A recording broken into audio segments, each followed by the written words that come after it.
जी, हरिद्वार में गैर हिंदुओं की एंट्री पर सियासी बवाल बच गया है। हर की पैड़ी पर लगाए गए पोस्टर जो विपक्ष नहीं पचा पा रहा है। असदुद्दीन ओवैसी ने गैर हिंदुओं की नो एंट्री वाले पोस्टर को लेकर निशाना सीधे बीजेपी पर साधा है।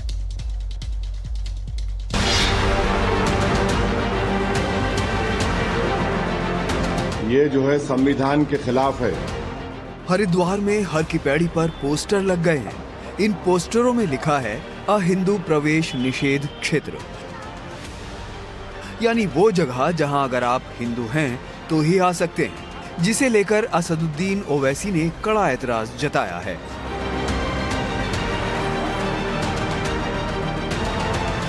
ये जो है संविधान के खिलाफ है, ये अनटचेबिलिटी है, ये संविधान के खिलाफ है, ये राइट टू इक्वालिटी के खिलाफ है। ये पोस्टर गंगा सभा की ओर से लगाए गए हैं। गंगा सभा लगातार हरिद्वार में तमाम घाटों पर गैर हिंदुओं के प्रवेश को लेकर रोक लगाने की सरकार से मांग कर रही है। संस्था का तर्क है कि ये मामला धार्मिक आस्था, परंपरा और परिसर की पवित्रता से जुड़ा है।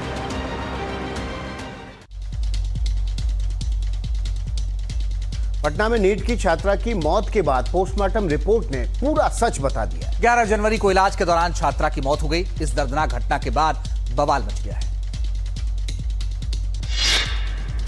पोस्टमार्टम रिपोर्ट में छात्रा के शरीर पर नाखून के नोचे जाने का जिक्र है। कई जगह घाव के निशान हैं। रिपोर्ट में यह भी लिखा है कि यौन हिंसा से इंकार नहीं किया जा सकता। इसी एक बिंदु ने नीट की तैयारी कर रही छात्रा को लेकर फैलाए जा रहे झूठ का पर्दाफाश कर दिया। छात्रा 6 जनवरी को हॉस्टल में बेहोश पाई गई और 11 जनवरी को उसकी मौत हो गई। इसके बाद पुलिस रेप या यौन उत्पीड़न की घटना से इंकार करती रही। मां ने आरोप लगाया कि पुलिस बिक चुकी है। डॉक्टरों ने भी अपना कर्तव्य नहीं निभाया। हाँ, फांसी चाहते हैं सर। मेरी बेटी की इंसाफ आप दिया दीजिएगा, जाने के माय के लाल है। 15 जनवरी को पुलिस ने बिल्डिंग मालिक मनीष रंजन को गिरफ्तार किया है। अब एसआईटी गठित हुई और जांच शुरू हुई है। जहानाबाद में हुई इस घटना पर विपक्ष ने भी हमला बोला है। मनीष रंजन और कई डॉक्टर इसमें कहीं न कहीं साजिश का एक हिस्सा है। उधर हरियाणा में अपराधियों को चुन चुन कर दबोचा जा रहा है और जरूरत पड़ने पर गोली भी मारी जा रही है। देखिए, सोनीपत में 20 से ज्यादा केस के आरोपी को पुलिस ने सीधे गोली मार दी।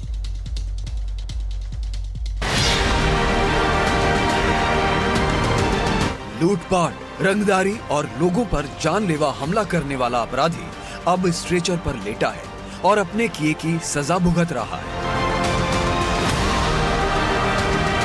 सोनीपत पुलिस का सिरदर्द बन चुके कुख्यात अपराधी अंकित रिढ़ाऊ के दोनों पैर में 3 गोली लगी है और अब वो चलने के लायक भी नहीं बचा है। खरखोदा में सोनीपत क्राइम ब्रांच 1 के साथ हुई मुठभेड़ में अंकित को पहले गोली मारी गई, फिर धड़ दबोचा गया।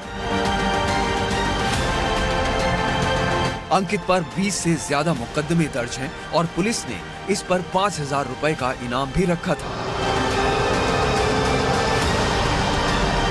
अंकित पर नेशनल हाईवे 44 के भीगान टोल प्लाजा के टोल मैनेजर पर जानलेवा हमला करने का भी आरोप है।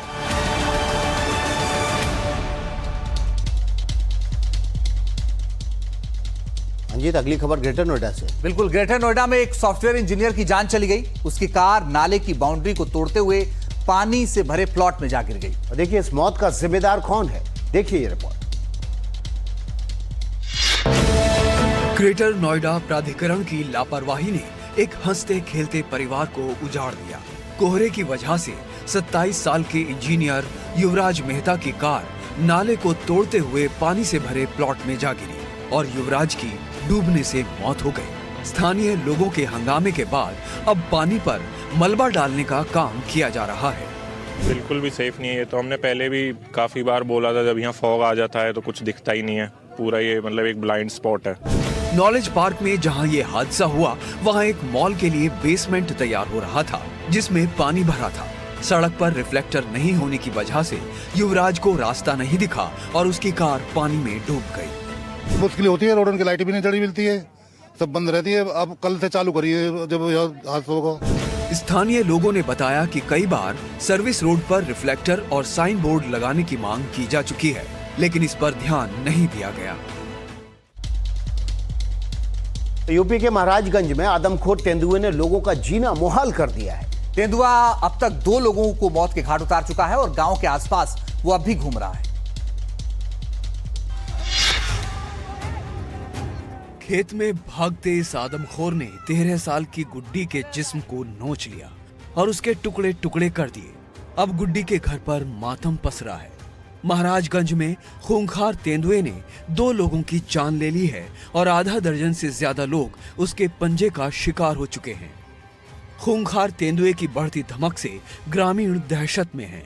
वो गई थी, मतलब जैसे खेत में उसकी माँ उधर खेत में अपने खेत में थी, उसी खोजने के लिए गई थी। अच्छा, ये रास्ता ही में भी मारकर ये गन्ने में लेकर कर दिया था। महाराजगंज के सोहगी बरवा वन्य जीव का इलाका होने की वजह से ये तेंदुआ गांव के आसपास टहल रहा है और इंसान का शिकार कर रहा है। पिछले 10 जनवरी से इस जानवर ने शिवपुर रेंज, मधवलिया रेंज और चौक रेंज के कई गांवों में धावा बोलकर 6 से ज्यादा लोगों को जख्मी कर चुका है और 2 लोगों की जान ले चुका है। और माघ मेले में मौनी अमावस्या के स्नान का खास महत्व है और हर साल करोड़ों की भीड़ पहुंचती भी है। देर रात शुरू हुआ भक्ति का कारवां दिन भर लगातार जारी रहा। रिपोर्ट देखिए।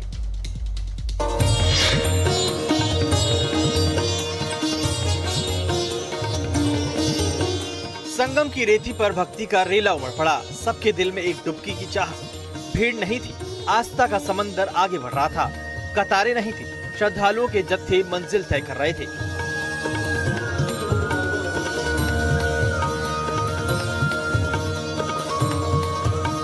दुनिया में ऐसी व्यवस्थाओं की मिसाल नहीं मिलेगी।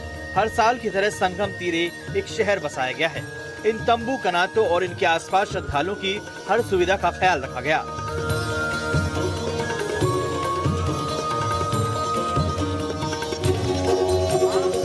देर रात से श्रद्धालुओं की भीड़ उमड़ने लगी थी।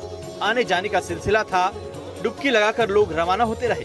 करोड़ों लोग यहाँ पहुँचे। इतनी ज्यादा भीड़ के मद्देनजर कड़े सुरक्षा इंतजाम रखे गए हैं। एटीएस का दस्ता मुस्तैद है।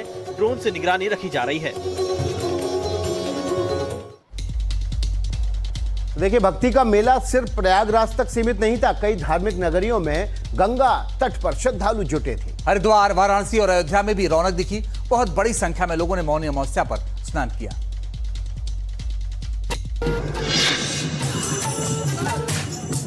हरिद्वार में गंगा के किनारे वैसे तो रोजाना ही श्रद्धालुओं के जत्थे पहुंचते हैं, लेकिन मौनी अमावस्या की रौनक तो बस देखने ही लायक थी।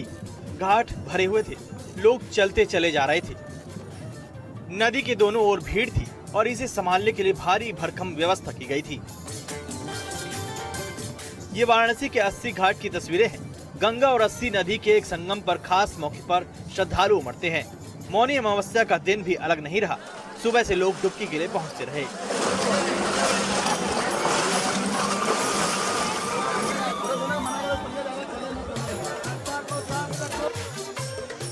अयोध्या में सरयू किनारे की रौनक के भी क्या कहने। भोर से भक्त स्नान के लिए पहुंचे रहे। लाखों लोगों ने डुबकी लगाई। स्नान के अलावा महिलाएं पूजा अर्चना में भी जुटी रहीं। सरयू की आरती हो रही थी, दिए जलाए जा रहे थे। कुछ लोग पूरे परिवार के साथ आराधना करते नजर आए।